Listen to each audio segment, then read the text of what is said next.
রাস্তায় নেমেছিলাম যে 5 জন প্রাথমিক টেট পরীক্ষাকে উপেক্ষা করে 23-এর টেটকে উপেক্ষা করে যারা পথে নেমেছিল তাদের মুখে শুনুন তাদের অভিজ্ঞতার কথা। বিকাশ ভবনে এসেছিলাম আমাদের দাবি নিয়ে। আজকে মাননীয় পার্থ বসু মহাশয়ের সঙ্গে দেখা করার ইচ্ছে ছিল এবং সেই সঙ্গে আমরা আমাদের যে এডুকেশন সেক্রেটারি ছিলেন ওনার সঙ্গে দেখা করতাম এবং আমাদের দাবিগুলো তুলে ধরতাম। আমরা যে 6 বছর ধরে বঞ্চিত সেই বঞ্চনার কথা আমরা তুলে ধরতাম যাতে খুব শীঘ্রই আমাদের ইন্টারভিউ নোটিফিকেশন দেয়। কিন্তু আমরা শান্তভাবে ওখানে একটু অবস্থান বিক্ষোভ করলেও পুলিশ আমাদের ধস্তাধস্তি করে নিয়ে যায় এবং টেনে হেঁচড়ে আমাদের থানায় নিয়ে যায়। আমরা আমাদের দাবিগুলো জানাতে পারিনি, কিন্তু আমাদের আপাতত কিছুটা সফল হলেও আমরা সব কিছু প্রকাশ করতে পারিনি যেহেতু পুলিশ আমাদের ধরে নিয়ে গেছে। সকালবেলা আমরা আজকের 6 জন সবাই 2022 স্টেট পাসের হয়ে যে আন্দোলন করলাম, আপনারা যারা বাড়িতে বসে আছেন আমি তাদেরকে বলবো আমরাও টেট পরীক্ষার্থী, আমরাও 24শে ডিসেম্বর সবাই টেট দেব, কিন্তু তাও আমাদের কাছে যেহেতু 2022 টেট আমরা অলরেডি পাস করে আছি সেহেতু আমাদের যদি চাকরি হয় এই টেট থেকেই হবে। আমরা আজ 1 বছর যেখানে পাস করে বসেছি সেখানে আমার মনে হয় নতুন টেট দেওয়া এটা শুধু টেট উৎসব ছাড়া টেটে অংশগ্রহণ করা ছাড়া এটা আর কিছুই নয়। আমাদের দরকার ইন্টারভিউ নোটিফিকেশন, আমাদের দরকার নিয়োগ। তাই আমাদের এখন আমরা পাস যেহেতু করেই আছি সেহেতু আমাদের নিয়োগের দাবিতে আমাদের লাগাতার আন্দোলন আগেও করেছি, এখনও করছি, ভবিষ্যতে এর থেকে আরও বৃহৎ আন্দোলন করব। গ্রুপের ঐক্যমঞ্চের সমস্ত সদস্য, অ্যাডমিনরা, সমস্ত সহযোদ্ধারা সবাই পাশে আছে।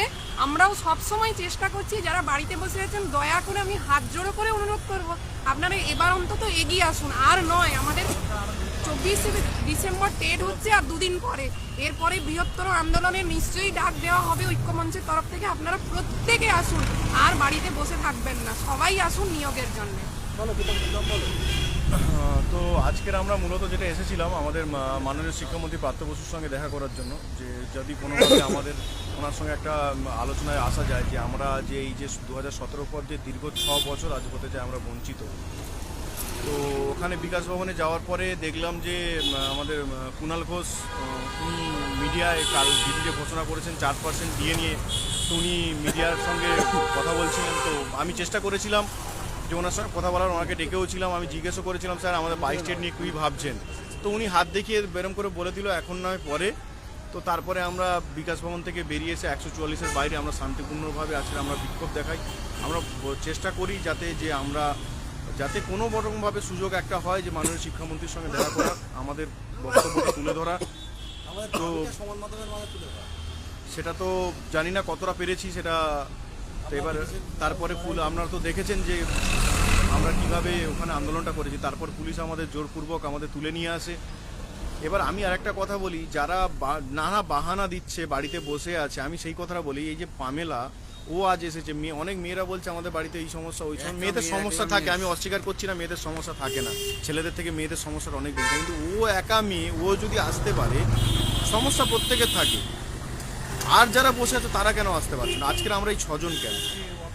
আর বাকি তোমরা কোথায়, বাড়িতে কিসের জন্য?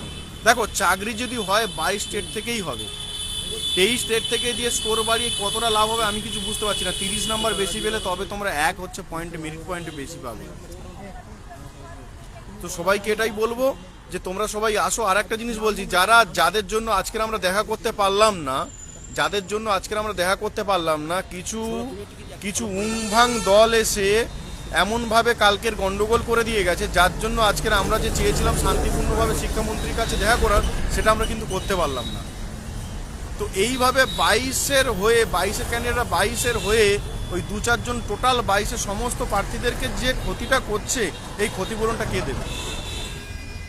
আর 2 দিন পরে নতুন টেট, রাজ্যে প্রত্যেক বছর দেখবে টেট উৎসব হয়ে যাবে, নোটিফিকেশন কিন্তু পাবে না এরকম করলে। এবার ভাবনা চিন্তা তোমাদের, সবাই ভাবনা চিন্তা করো। যারা বাড়িতে বসে আছো শুধু আমাদের দেখো, আমাদেরও পরীক্ষা আছে, আমাদেরও সংসার আছে, আমাদেরও সব কিছু আছে। সব কিছু ছেড়ে ছুড়ে আমরা আজকে পরীক্ষা ও সব উপেক্ষা করে আজকে আমরা এসেছি আমাদের দাবিটা তুলে ধরতে।